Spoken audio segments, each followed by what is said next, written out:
Hello everyone, this is Eddie Brake channel. Continuation of ZX14R Bazzaz install mod. Anyway, let's see, where did I leave off?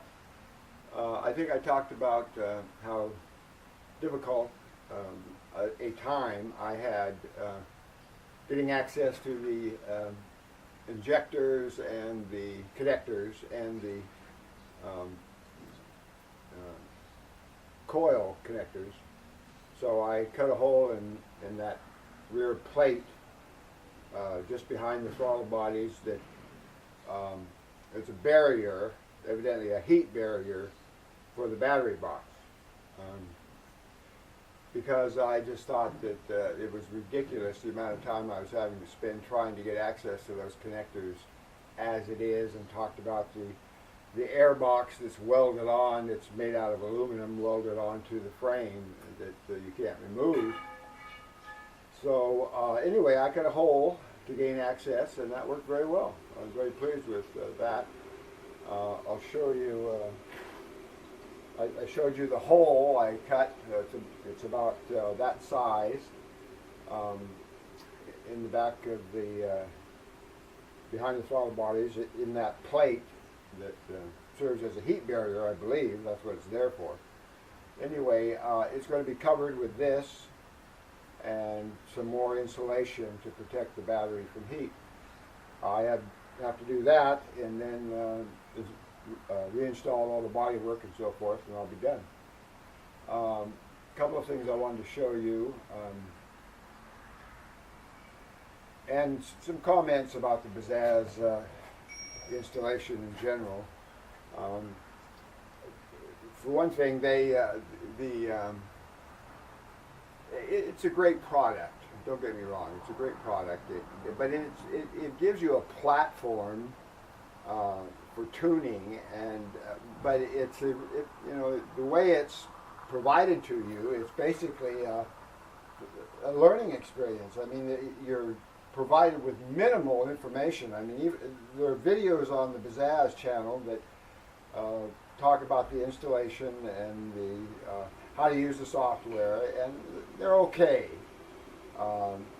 But it's not a polished product like, say, something you would get from Microsoft or Apple or whatever, with detailed instructions and so forth, done on nice paper. And I mean, some of the stuff is just pretty crude and very minimal, just very minimal. The pictures that they provide, it takes me a while to get myself oriented from the point of view that they're using in order to determine what it is I'm looking at. They could just do a much better job of that. It takes so much longer having to discover all these things on your own. The hard part for me anyway is, this is my second Bazzaz install. I did it on my 10R, which was much easier because everything's much more accessible on the 10R. It's a 10R is an all-out sport bike, and it's a minimalist type bike in terms of there's no creature comforts and that's devices and hooks and helmet hooks. There's none of that crap on there, and that's nice. I appreciate that. This thing here really, I think, was designed as a sport touring motorcycle. For the probably 30 years old and above crowd, and although brutally fast, it's got a lot of stuff on it that I don't want or need, and so whenever I see something I don't think is essential, I put it off and either give it away or sell it or dispose of it. Anyway, also on the instructions for the installation, it says to mount it in the fairing. And with what they provide is like a 1-inch by 2-inch strip of Velcro to attach it, and no way I'd do a cleaner job than that. So I may have to take the camera off to do this, but I installed, I don't know if you can still see me, I'm not an essential. Seeing me is not an essential part of this video. Believe me. I decided to install it in the rear in a nice fashion, like I did on the 10R. And the instructions on the 10R tell you to install it in the rear. So I installed it in the rear, and it's just forward of the factory ECU. And but I was worried that whether the cables would or the harnesses would be long enough, and it took some creative routing and so forth to get it done. But I'm pleased with the way it turned out. What was I going to say? But the hardest part, locating the sensors. Each bike is different. Even though you know where the sensor ought to be, sometimes it's not where it ought to be, and so you have to. That takes time, and then the routing of the harnesses, that and the securing of the harnesses. There's so many different ways to do that. That you do one way, and that isn't going to work. That's going to rub up against this, or that's going to be it's too hot there. And okay, let's go around this way, and all that takes a lot of time until you're satisfied that you get a good job, that everything's secure and safe and out of harm's way. So I take my time on these things. Probably you took it into a shop or whatever, they do it in one afternoon. Well, I don't know about this one. They do it in one afternoon. If you don't do what I did and cut that hole to gain access to the injector connectors, I'm not saying it's not doable, and I'm sure there's people that watch that last video and say, "Oh man, you don't need to cut that hole.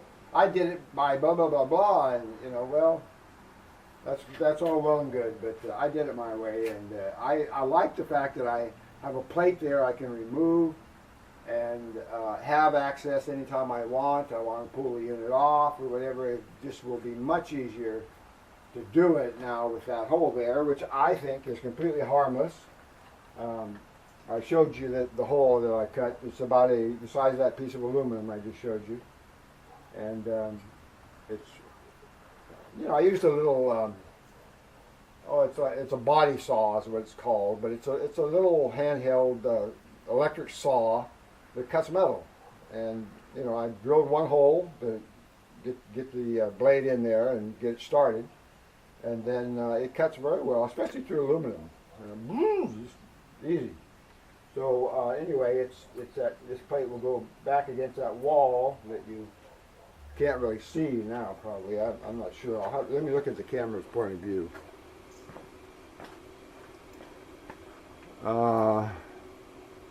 Yeah. Well, anyway, it's you can see where I'm holding the aluminum, and it goes behind this electrical stuff and plumbing for the ABS. The plumbing for the ABS is pretty sophisticated. I don't really understand everything that's going on with it, but there's lines running all over the place. Lines from the front to the rear into various little electronic devices that do something.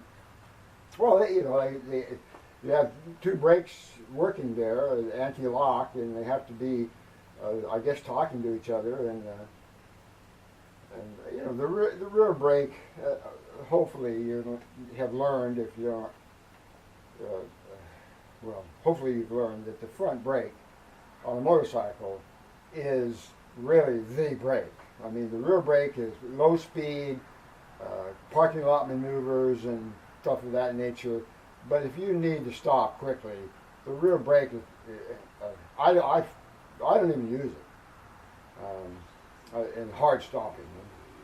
It's all the weight transfer goes onto the front wheel, hardly any weight on the rear, and all it's going to do is, it would lock up on you if there wasn't anti-lock, and now it won't. And that's good. That's why I got the ABS on this, is because my two worst crashes I've had in my life were locking up the front brake. So I can't do that now. Although I think about situations where, you want to exit that motorcycle. You know, you don't want to go where it's going. You don't take your chances going elsewhere. And you need to get off that bike and, you know, locking that front brake or locking the brakes is a quick way to get off that bike. So I won't be able to do that now. I'll have to figure out another way if that comes up. Anyway, another thing I wanted to show you that, the Bazzaz is installed. I have to finish this project here. That shouldn't take very long. A couple things I wanted to show you. There's a nice little hole that comes out right here. Let's see, can you see that? No. I'm going to have to remove the camera, and which is probably a good idea anyway, and show you a couple things I did here. Oop, let's see. Pull this, and off it comes. There we go. All right, so I'll try to keep it steady as I can. But anyway, I wanted to be able to view the AFM unit for the self-mapping. I wanted to be able to view it to make sure that the green light comes on properly, that everything's functioning properly. And so I set it up to sort of hang out just a little bit through this little, the cable runs through this little core I'm about to show, this area I'm about to show you.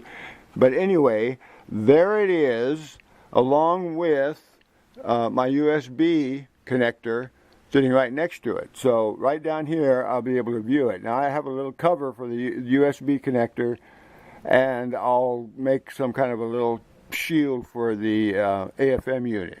But that I wanted to be able to view it after I have the bike all assembled, you know, to make sure that the ready light comes on and so forth. Anyway, also while I'm at it, I might as well show you where I have the Bazzaz unit in the rear. This is of course, the stock ECU right here, and here's the Bazzaz unit right there. ZFITC, of course. What else did I want to show you? Oh yeah, the map select switch and traction control switch, which, you know, this comes with traction control, the GX14R. So I'm going to have two traction controls on here. I'm not sure which will turn out to be the better, but I have the option of using either one. But anyway, the switch, or the control unit for the traction control and the map switch, are upside down because I couldn't mount it right side up off of this nut or bolt right here because of the harness that's right under it. On the 10R, I have it mounted on that bolt there, and it looks nice. It came out nice, but so it's upside down. Now, you know, that's not totally satisfactory, but it's totally functional. You know, it's just upside down. I'll have to remember now that map number 1 is up and not down as it is if it's right side up. Oh, what else? Well, here's, for those of you that may not know, here's your speed connector here. It's the green one, and it sits right here normally. I didn't really move it. Here's the quick shift connector. It's right where it needs to go.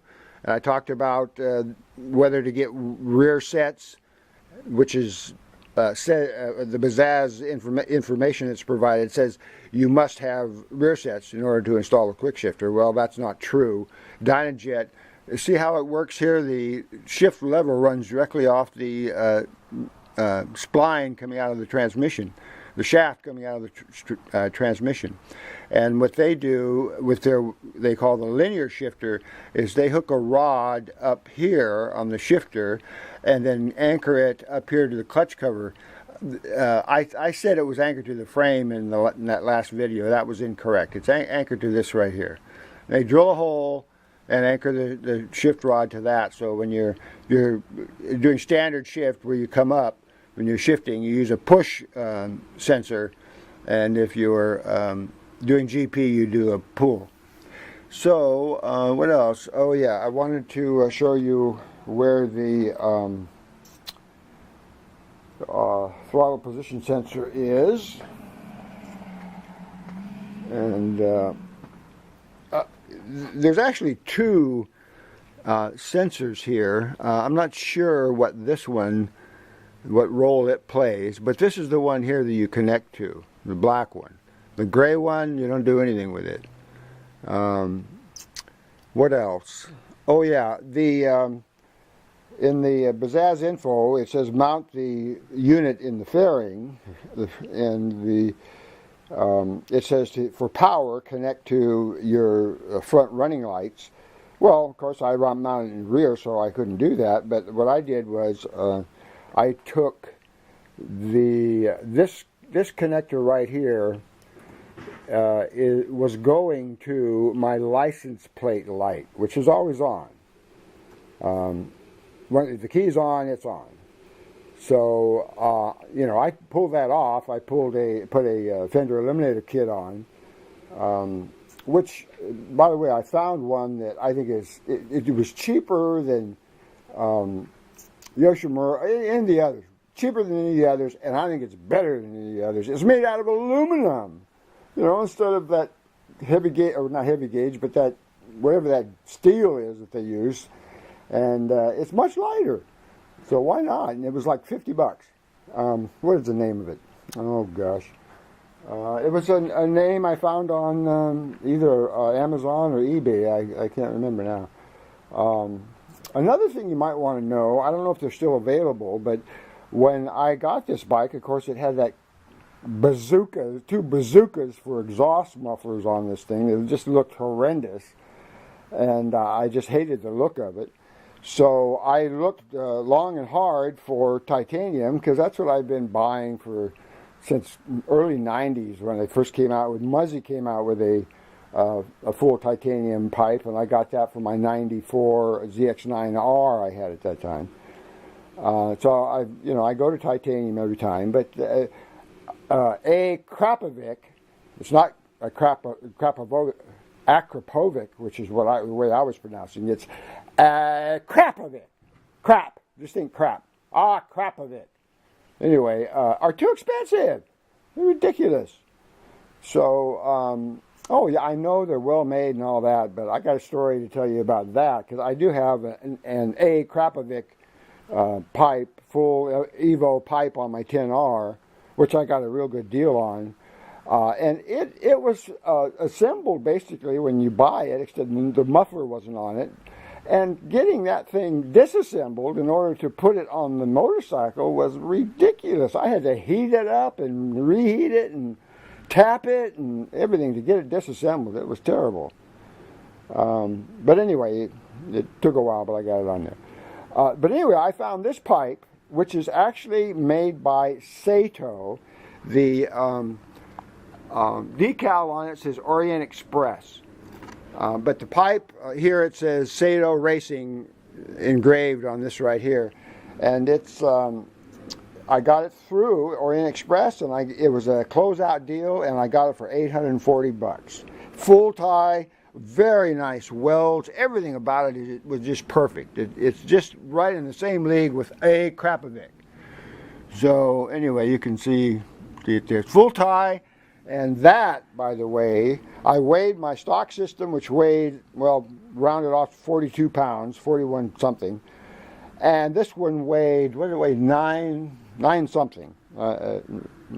Anyway, so I took off, 33 pounds off of this thing, and that's a bunch. This thing is a tank. Weight-wise, I've taken a lot of weight off my 10R, had it weighed, it weighs 408, and I'm very pleased with that. And it feels like a dirt bike compared to this thing. This thing is a tank.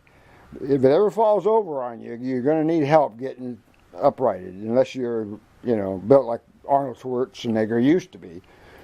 But anyway, what else was I going to say on this? This is a follow-up to continuation of that last video. I just wanted to give you an update and tell you a few things that might be of some help. You know, this is for you, not for me. I watch these things enough times to um, um, be satisfied that they're of some value to somebody, and then I don't watch them anymore. I don't, you know, I don't like to watch myself on video. That's not why I do this. Okay, there's probably questions. Maybe I'll get some questions, but you know, I'm doing this primarily because it's not that there's a shortage of Bazzaz installs, but there is a shortage of Bazzaz installs that are useful for this particular motorcycle. Kawasaki ZX14R 2012 and on up. It's just, oh yeah, you know, locate the injector connectors and you know, install the Bazzaz in line, and that's it. They don't say anything more. Doing that, you're totally on your own. So anyway, that's it for this one. After I watch it, I'll probably say, "Oh, you forgot this and you forgot that." But that's where we will leave it now. Except let me undrape my 10R just to show you the 10R. This is my favorite. It's just so much lighter than the other one. Now, if I want to cruise, this is Sacramento, by the way. If I want to cruise like up 80 to Reno, which is about 120 miles, that kind of a road, the 14R is at home. High speed, wide, sweepers, it's great. But you get into the tight stuff where you have to start throwing that. Well, it starts out at 580 some pounds. You can imagine. Now it's probably down to about 540, 530, something like that. But it's still a tank. And it just does not feel at home. At least I don't feel at home on it in the tight stuff. But this one, that's another matter. And this has got the full Evo tie A Krapovic pipe on it. As you can see, and it's got carbon fiber wheels too. I forgot to mention that. Dimag, I got those. I have another video where I talk about the 10R, but I got those before BST was, I don't know, maybe in existence, or at least they were not well known, and I did not trust them. Dimag's been making wheels for as long as I can remember for GP bikes and everything, cars, and they have a lot of experience. And I don't want something coming apart on me at 150 miles an hour. So I got the Dimag, and I probably would get them again. They've been just flawless. Can't really see the carbon fiber here, but.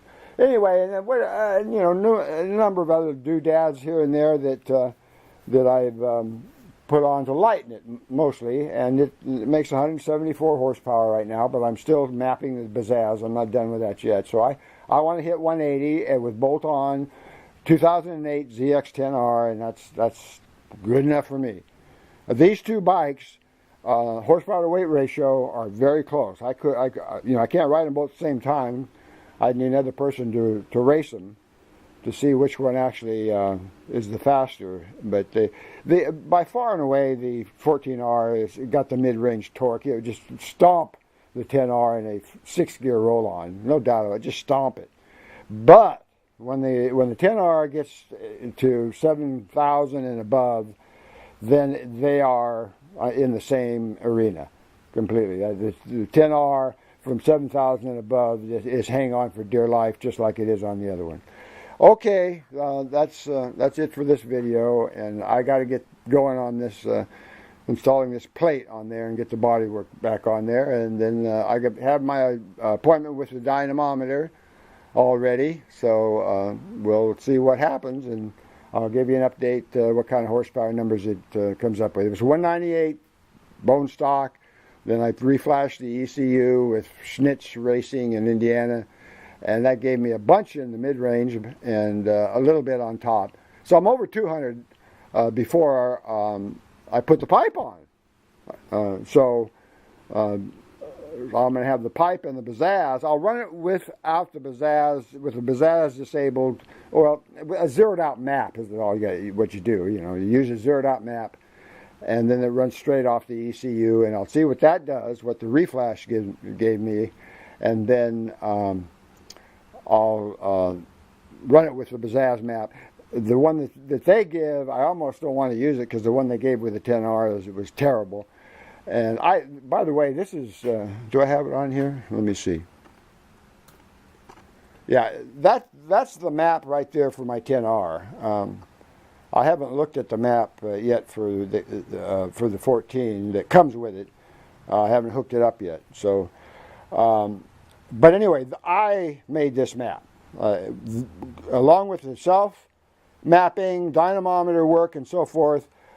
This is my map because I smoothed it out, and I just don't believe in these abrupt changes in air-fuel ratio. In fact, air-fuel ratio is a topic I'll talk about in another video, because I believe, and I have a background in mathematics and physics, I believe that it is a dynamic number, that it changes, the optimum air-fuel ratio changes with gear and with engine RPM and other factors, so that it's not a static number. The stoichiometric value, I believe, is 14.7. That's where you get complete combustion. But that doesn't work very well for internal combustion engines. We got to be richer than that. We got to crowd in some more fuel molecules to get as many individual combustions as we can, I guess. Because everything's moving so fast and swirling around, and it's just in the amount of time that it all takes place in is just very small. So, it's not your chem lab situation. Okay, that's enough for now. This is Eddie Brake, and I'll see you in my next video. Bye-bye.